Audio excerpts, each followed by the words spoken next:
Bulldozer चला रहे हैं, सब पे चलाइए ना। फिर अगर आप एक मुस्लिम युवक को एक बयान या एक ट्वीट के लिए 2 साल जेल रखना चाहते हैं तो आप सबको रखिए, इस असुरक्षा के माहौल को, इस सांप्रदायिक तनाव के माहौल को। और खास करके आपके प्रवक्ता, आपका प्रशासन चुन चुन कर अगर बुलडोजर चलाएगा, उनकी पॉलिटिक्स में एक व्यक्ति जो लिंचिंग करता है उसको माला पहनाया जा सकता है। नरेंद्र मोदी जो कर रहे हैं उस पर नज़र रखिए, वो क्योंकि कुछ इरादे उनके बहुत साफ नहीं हैं। करके ऐसे समय में देखिए, एक प्रश्न तो बहुत स्पष्ट है कि इस बार की जो बहस है ये भारतीय गणराज्य के प्रधानमंत्री ने शुरू की है। ऐसा नहीं है कि पसमानदा की बहस कोई उन्होंने बीजेपी या आरएसएस से आई है। ये बहस बुनियादी तौर पर पसमानदा के अंदर से आई है और ये सवाल बहुत सारे और मोरल और पॉलिटिकल स्पेक्ट्रम से आते हैं, लेकिन इस बार वाली बहस तो वहाँ से आई है। इसलिए 2 तरह से इस पूरे मामले को मेरे ख्याल से अप्रोच करना चाहिए, क्योंकि भारतीय राजनीति का एक बहुत महत्वपूर्ण सवाल है पसमानदा का सवाल, और ये भारतीय राजनीति की दिशा को भी निर्धारित कर सकता है।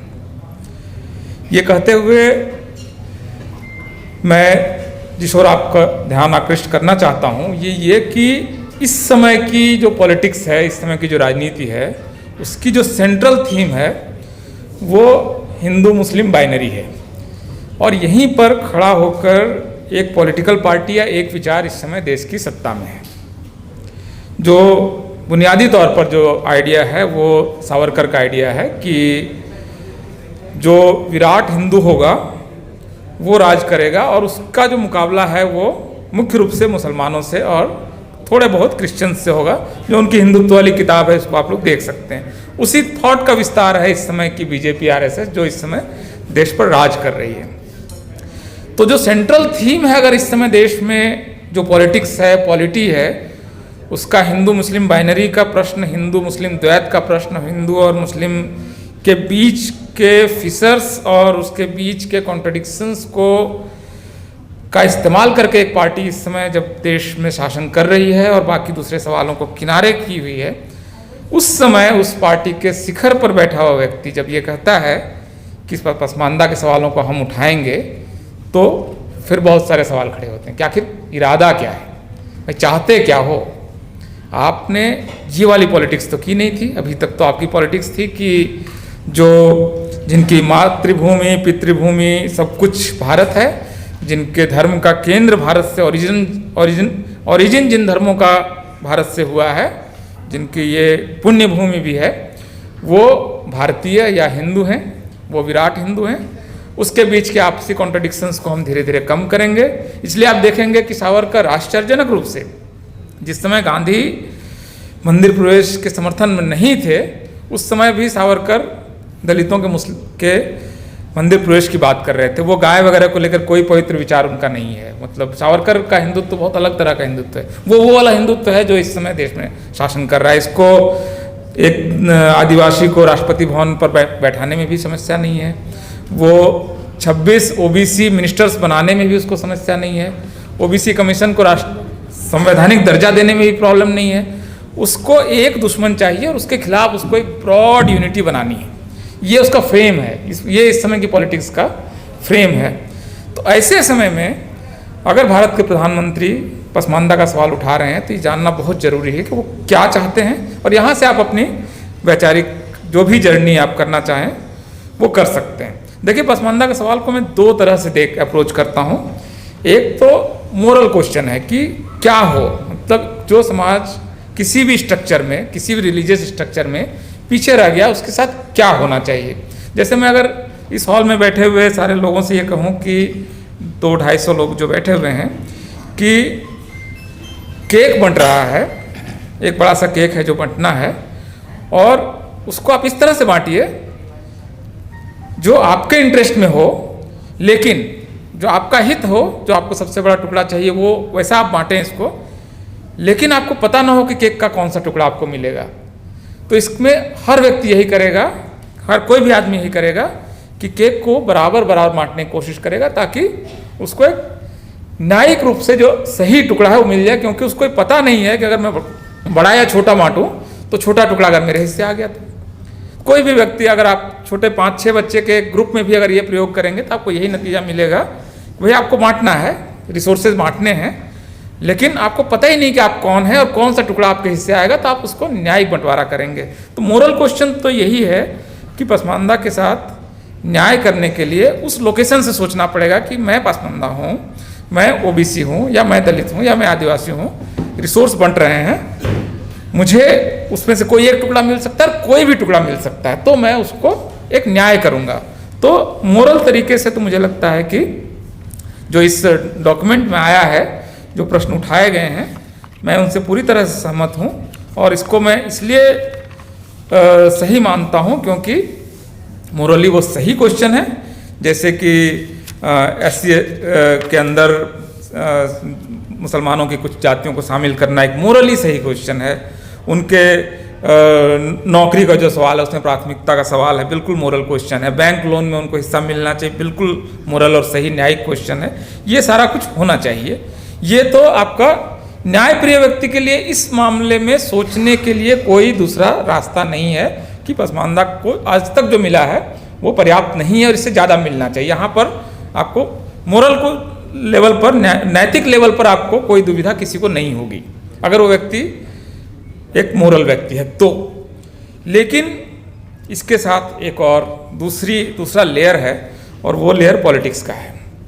इसमें जब मैं इस प्रश्न को देखता हूं तो मुझे लगता है कि अगर नरेंद्र मोदी जो पॉलिटिक्स कर रहे हैं, बीजेपी के जो पॉलिटिक्स कर रहे हैं, वो अगर पूरे मुस्लिम समुदाय पर हमलावर हैं, उनके अंदर की सुरक्षा की भावना को वो खत्म करते हैं, उनकी पॉलिटिक्स में एक व्यक्ति जो लिंचिंग करता है उसको माला पहनाया जा सकता है और उसके बावजूद वो केंद्रीय मंत्री बना रह सकता है, उनके प्रवक्ता बहुत अनाप शनाप बोलते हुए भी उनकी गिरफ्तारी नहीं होती है।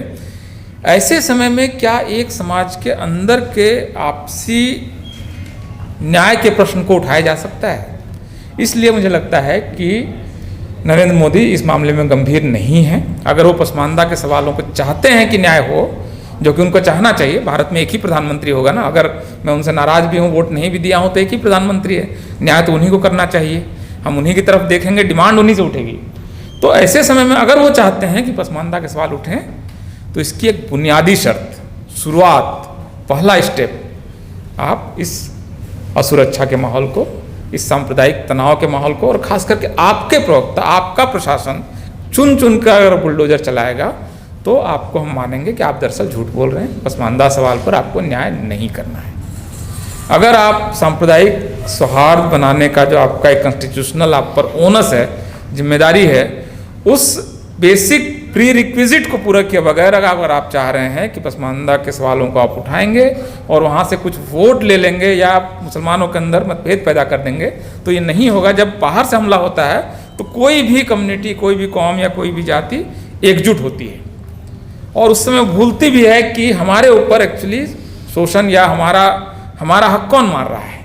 ये सवाल तब उठता है। ये शांति काल के प्रश्न है, ये शांति काल के प्रश्न हैं। और अगर प्रधानमंत्री सचमुच चाहते हैं कि पसमानदा के साथ न्याय हो, जो कि उनको चाहना चाहिए, तो उनको शुरुआती तौर पर एक घोषणा करनी चाहिए, या वो पार्टी के अंदर करें, वो RSS के जरिए करें, किसी भी तरह से करें कि हम बहुत मुसलमानों को आपको एक्स्ट्रा कुछ देने वगैरह की जरूरत नहीं है, आप उसको एक समभाव रखें, बस इतना काफ़ी है कि भाई ठीक है, अगर आप बुलडोजर चला रहे हैं सब पे चलाइए ना। फिर अगर आप एक मुस्लिम युवक को एक बयान या एक ट्वीट के लिए 2 साल जेल रखना चाहते हैं तो आप सबको रखिए। अगर यही न्याय है तो न्याय कीजिए, एक्स्ट्रा कुछ डिमांड नहीं है। तो ये चूंकि नहीं हो रहा, इसलिए मैं प्रधानमंत्री के इस इनिशिएटिव को बहुत गंभीर इनिशिएटिव नहीं मानता हूँ।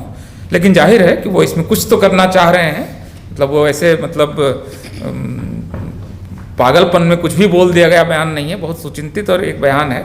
वो निश्चित रूप से कोशिश कर रहे हैं कि क्योंकि हिंदू OBC के अंदर और हिंदू दलित जो हैं, जिसको दलित हिंदू दरअसल नहीं भी है, लेकिन अब आर्य समाज वगैरह के 100 साल के प्रयास के बाद वो हिंदू फोल्ड के अंदर है, उसके अंदर चूँकि कुछ मतभेद पैदा हुए हैं और वो अपने सवालों को लेकर ज़्यादा मुखर है, तो उनकी जो ब्रॉड हिंदू यूनिटी है उसमें कुछ क्रैक्स हैं।